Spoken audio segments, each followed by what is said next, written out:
Halo, selamat siang. Perkenalkan, aku Salman Raini dari Prodi Bahasa dan Kebudayaan Jepang angkatan 2023 dengan NIM 13 020 22 31 448. Nah, pada video kali ini aku mau mewawancara kakak tingkat aku yang kebetulan mengetahui sedikit banyaknya tentang kebudayaan Jepang. Nah, video ini diperuntukkan untuk memenuhi tugas UAS mata kuliah pengantar ilmu budaya. Oke, sekarang aku lagi bareng sama Kak Bening. Ya, Kak Bening, nama lengkap Kak Bening siapa sih? Nama lengkap aku itu Ayu Bening Mahardika Tuswadi, tapi biasa dipanggil Bening. Oh iya ya, kakak dari angkatan? 2022. Oh iya, jadi Kak Bening ini dari angkatan 2022 teman-teman. Aku dengar-dengar kakak nih ini ya pernah tinggal di Jepang. Pernah. Oke, itu berapa tahun tuh Kak? Kurang lebih 5 tahunan sih. Oh, 5 tahunan gitu. Itu waktu umur berapa Kak? Sebenarnya aku tuh di Jepang dari kelas 1 SD sampai kelas 1 SMP. Oh, Tapi emang iya. ada waktunya di mana orang tua aku tuh istirahat dulu kuliah. Jadi total sekitar 5 tahunan aja. Gitu. Oke. Oke, Kak. Sekarang ini aku mau nanya-nanya tentang kebudayaan Jepang yang banyak Kakak ketahui ya, gitu ya. Nah, aku mau tanya nih soal beberapa kebudayaan Jepang yang mungkin Kakak tahu. Kira-kira apa aja sih, Kak, yang kebudayaan Jepang yang Kakak tahu? Kalau aku itu menurut aku ya, aku karena ada minat di yukata, aku Iya. tahu yukata, terus tahu kimono juga karena mereka itu mirip ya. Oh iya. Sama tahu tentang kayak ocha, sado, pembuatan matcha ocha gitu, sama odori, yaitu tarian gitu sih. Oh, oke. Nah, menarik nih. Kalau tentang OCA, teman-teman, kemarin itu udah pernah dibahas waktu presentasi mata kuliah pengantar ilmu budaya gitu. Nah, yang menarik di sini tuh mungkin pada video kali ini kita bakal ngebahas tentang ini ya, odori sama yukata gitu. Oke, Kak. Sekarang aku mau ini deh nanya-nanya dulu tentang yukata. Nah, kalau dari Kakak sendiri, kan yukata itu pakaian tradisional di Jepang gitu ya kan. Nah, apa sih bedanya yukata sama kimono? Karena sekilas kalau dilihat tuh kayak sama gitu loh, Kak. Iya benar. Jadi kalau yukata itu dia itu kalau dari motif dulu ya. Yukata itu motifnya itu lebih kayak cerah-cerah gitu. Tapi kalau kimono itu lebih ke gelap. Oh, Warnanya gitu, iya. entah itu motif atau warnanya gitu. Terus kalau yukata itu dari segi bahannya lebih tipis karena emang karena itu tuh dipakai buat musim yang kayak panas gitu loh. Entah itu musim semi ataupun musim panas. Jadi kalau semisal udah masuk ke musim gugur sama musim dingin, mereka bakal pakainya itu lebih ke kimono karena emang bahannya lebih tebal jadi lebih buat enak aja gitu kan. Oh, oke. Terus sama buat harganya mirip-mirip aja sih. Oh, jadi ada perbedaan harga juga ternyata gitu. Ada. Kalau dari yukata sama kimono sendiri itu lebih mahal yang mana, Kak, kira-kira? Kalau buat aslinya nggak tahu ya, tapi menurut aku kalau dilihat dari bahannya gitu mungkin lebih mahalan kimono ya, karena kan emang lebih tebel aja gitu kan. Iya. Kakak sendiri pernah nyoba pakai yukata gitu atau kimono? Pernah. Pernah gitu. Itu kalau mau pakai yukata itu kan baju tradisional ya. Kalau di Indonesia sendiri nih ada beberapa baju tradisional yang memang nggak dimiliki sama masyarakat gitu kan. Jadi kalau misalnya mau pakai biasanya nyewa gitu. Nah, kalau di Jepang sendiri tuh gimana, Kak? Apakah nyewa juga atau beli atau memang seluruh masyarakat Jepang itu punya baju seperti Oke. itu? Kalau dibilang kayaknya seluruh masyarakat Jepang itu punya ya, Wow. karena kimono sama yukata ini sering dipakai buat datang ke acara festival, misal kayak festival tahunan, ataupun acara pernikahan, ataupun orang meninggal gitu. Nah, jadi kalau semisal pun nggak punya, jadi mereka itu bisa nyewa gitu loh. Nyewa entah itu ada di suatu toko ataupun ke mall. Dan ada juga di mall itu sering kayak ada tenan, pokoknya kayak ada toko gitu buat penyewaan yukata yang dimana buat photoshoot. Entah itu photoshoot untuk wisuda, nikah, ataupun kayak buat anak yang baru lahir gitu. Jadi orang Jepang itu, ya menurut aku semua orang itu hampir punya, tapi ada juga yang membuka penyewaan terkait baju itu. Oh gitu ya. Berarti ada perbedaan nih teman-teman antara kultur di Indonesia sama di Jepang. Kalau di Jepang sendiri untuk baju tradisionalnya itu bahkan hampir seluruh masyarakat itu punya. Sedangkan di Indonesia itu di beberapa masyarakat gitu kadang tuh nggak punya baju tradisional. Kadang-kadang memang kalau misalnya mau pemakaian baju tradisional itu memang harus meminjam seperti itu. Nah, sedangkan orang Jepang itu hampir keseluruhannya punya gitu ya, Kak. Oke. Menarik nih tentang yukata gitu kan. Kakak sendiri pernah pakai yukata? Pernah.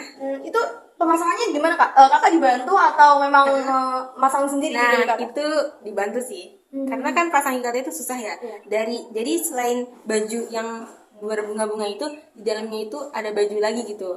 Yang bentuknya itu kayak mirip apa ya, kayak baju putih-putih gitu pokoknya, yang dimana itu kayak jadi pengganti kaos dalam gitu.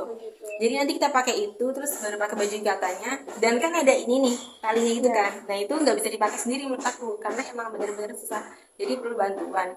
Waktu itu aku tuh makainya kayak di acara festival orang Jepang gitu, jadi emang dapat bantuan dari mereka. Sebenarnya pernah juga pakai di Indonesia ini buat penutupan LKM MPD angkatanku. Cuman karena ya mau nggak mau siapa lagi yang bantu, aku pakai sendiri sih, walaupun emang mungkin nggak terlalu rapi atau bagus gitu ya. Berarti memang sulit ya kak pemasangannya kalau dilakukan sendiri. Gitu. Ada lagi nih pertanyaan. Kan kakak berjilbab nih. Nah, kalau di Jepang sendiri kalau pakai yukata berjilbab itu bermasalah nggak sih? Sebenarnya nggak ada masalah ya. Jadi mau pakai jilbab ataupun enggak bebas. Tapi emang umumnya orang-orang itu kalau pakai yukata juga bakal merias rambut mereka gitu ya. Gitu, ya. Jadi kalau kita semisal mau pakai yukata tapi berjilbab, ya pakai aja nggak apa-apa gitu. Yang penting kita nyaman gitu. Iya. Kalau kalau berjilbab boleh gitu ya. Terus habis itu pakai yukata. Terus untuk bawahannya, untuk alas kakinya itu biasanya pakai apa kak? Jadi alas kakinya itu ada yang namanya geta. Geta itu kayak emang apa ya, sendal terbuat dari kayu gitu yang emang pasangan dari yukata dan kimono itu gitu. Jadi banyak orang yang pakai itu juga. Tapi kalau semisal emang nggak punya, pakai sepatu biasa pun nggak apa-apa sih. Tapi ya yang emang sekiranya tuh cocok gitu ya. Jangan pakai sepatu atau sendal yang emang kalau dilihat tuh nggak cocok gitu buat pakai yukata. Nah, berarti kalau misalnya kita memakai alas yang kurang cocok itu, apakah menjadi permasalahan di Jepang sendiri gitu kak? Sebenarnya mungkin nggak jadi permasalahan ya, tapi kurang enak aja gitu dilihat gitu kan. Baik. Oke, teman-teman, menarik ya tentang yukata.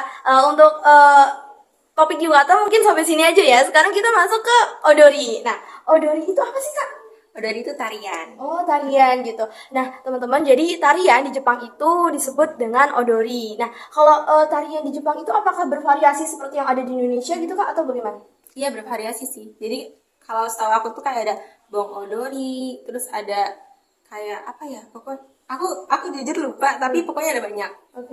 Bervariasi juga ya berarti. Nah, kalau misalnya odori yang kakak tahu itu odori yang seperti apa sih? Odori yang aku tahu itu jadi gini, kebetulan di SD aku itu ada tradisi turun-temurun buat anak kelas 6 SD-nya buat melakukan sebuah pentas seni, yang dimana itu pentas seni apa ya, kayak terkait tradisi mereka terhadap apa, kayak upacara apa ya itu, nanam padi gitu. Karena emang di SD aku itu kebetulan daerahnya itu daerah pedesaan gitu, sawah-sawah gitu. Jadi nanti setiap kelas 6 itu bakal nampilin pentas seni itu beberapa kali dalam 1 tahun itu, yang dimana udah mereka latih itu dari kelas 5 akhir. Jadi nanti pentasnya tuh ada terdiri dari tarian, ada yang mukul beduk juga, ada yang main alat musik kayak saksofon atau trompet gitu juga ada yang main suling gitu. Pokoknya kombinasi dari berbagai macam tarian sama alat musik itu menjadi satu, jadilah yang aku tampilin waktu itu. Oke. Berarti di situ memang konsepnya live musik ya, gitu. Berarti musiknya tuh ditampilkan secara langsung gitu, bukan musik dari rekaman atau gitu ya. Nah, oke nih kak, kalau misalnya pelakunya sendiri itu berarti anak-anak SD-nya berarti kak? Jadi emang wajib anak SD ku aja gitu, yang kelas 6 aja gitu.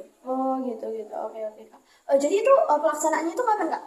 Pelaksananya itu kita 1 tahun itu tampil 4 kali sih kalau nggak salah. Jadi yang pertama itu ada di pentas seni desa, terus ada juga di pentas seni sekolah, ada juga di pentas seni acara festival kota.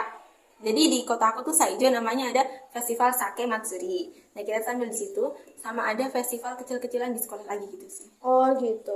Baik. Terus kan tadi kita cerita kalau misalnya odori ini pelakunya, terus pemerannya itu adalah anak-anak SD gitu. Nah terus kalau misalnya ditarikan atau ditampilkan oleh orang-orang dewasa itu apakah bermasalah kak atau bagaimana?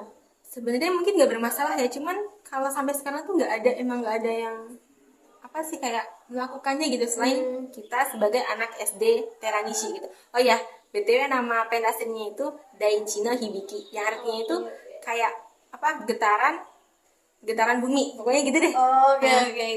Menarik ya teman-teman. Jadi kayak ada namanya tersendiri gitu, dan artinya itu getaran bumi. Tadi sangkutannya sama penanaman padi gitu ya kak? Oke siap. Tapi sebenarnya sayangnya gini, jadi SD aku tuh emang anaknya itu ada 1.000 anak kan.